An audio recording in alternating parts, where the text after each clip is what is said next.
Saudi Golf League.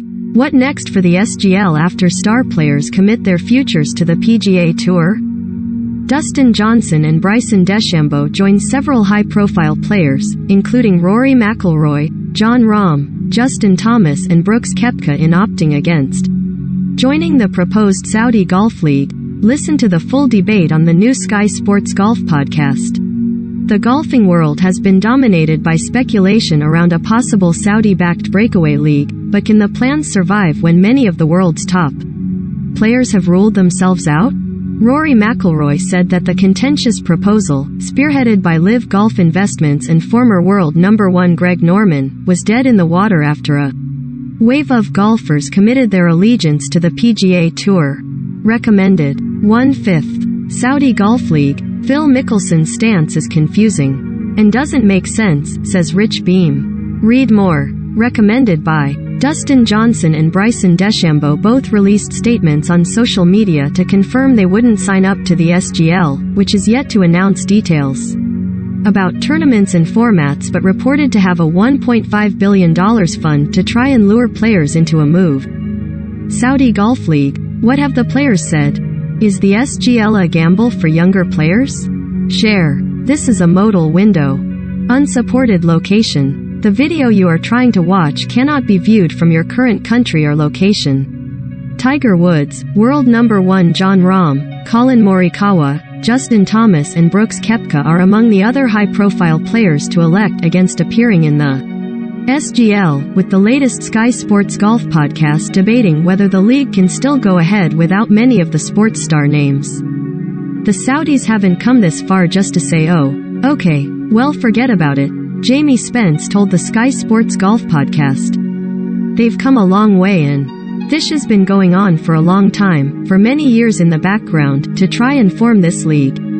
Listen or subscribe to the Sky Sports Golf podcast on Apple Podcasts, Spotify, Spreaker. I think the concept is just flawed.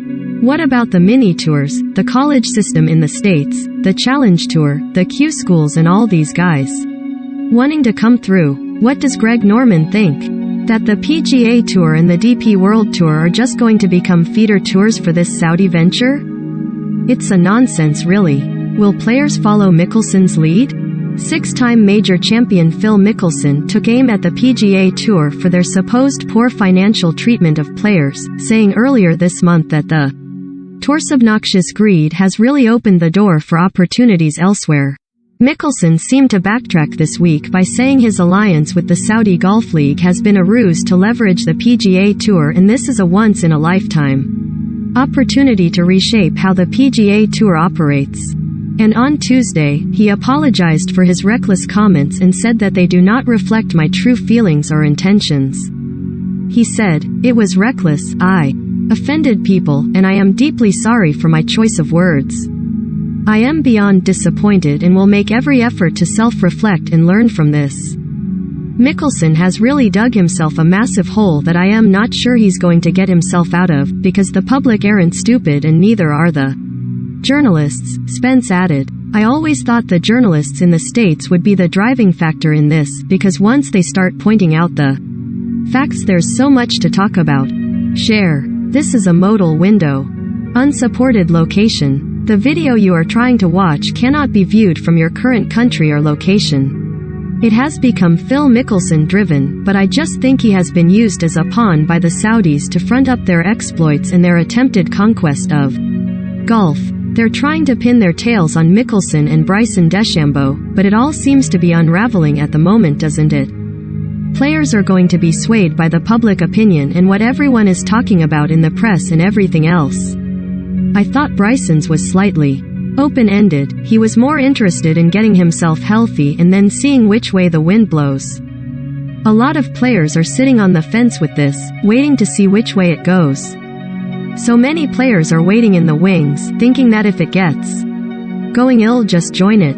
Format doesn't work and not growing the game. Former European Open champion Richard Mcavoy played in back-to-back events on the DP World Tour earlier this month, the week after the Saudi International had taken place on the Asian Tour, with the Englishman admitting that he shares many of the skepticisms that have been discussed about the possible SGL. My view on it, and it's something I chat about with the boys quite often, is that I just don't think the format is going to work, Mcavoy told the Sky Sports Golf podcast. I don't like the format and I don't like the idea of them not playing for trophies and playing for the prestige and the history. Share. This is a modal window. Unsupported location. The video you are trying to watch cannot be viewed from your current country or location. I am all for maybe starting up new tournaments and trying different formats, but 15, 16, 17 events, with 48-man fields and the same people every single week, in my mind is just not going to work. Just look at the guys that have turned it down. Rory, Rahm, Thomas and Morikawa said no. Tiger said no. Brooks has said no. There's some on the fence a little bit, but Johnson and quite possibly DeChambeau have said they've got no interest as well. They're some of the best players in the world at this moment in time, and if you're starting a new tour are the players you're going to want. I think if people just came out and said they were doing for the money, that they were doing it for the paycheck towards the end of their career, that they were going to stop playing soon, want to spend more time with their family and want to carry on the lifestyle they've already got, then they would get a lot more respect. People would get a lot more respect for just saying that rather than saying that they're going to grow the game, because this is not growing the game. Download and listen to the latest Sky Sports Golf podcast and don't forget to subscribe via Spotify or Apple Podcasts.